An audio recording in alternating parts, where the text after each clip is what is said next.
हमारी आज की गज़ल सईद मोहम्मद सईद की है, जिसका उन्वान है मैं तो बस तेरी वफ़ा चाहूँ था। माल चाहूँ न जगह चाहूँ था, मैं तो बस तेरी वफ़ा चाहूँ था। मार डाले जो मुझे यकसर ही, हुस्न की ऐसी अदा चाहूँ था। ज़िंदगी भर के लिए शाद रहूँ, तेरी संगत की फ़िज़ा चाहूँ था।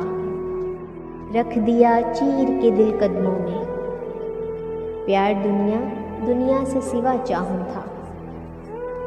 तेरे तानों ने किया था मजबूर, तेरे तानों ने किया था मजबूर, वरना कब होना खफा चाहूँ था।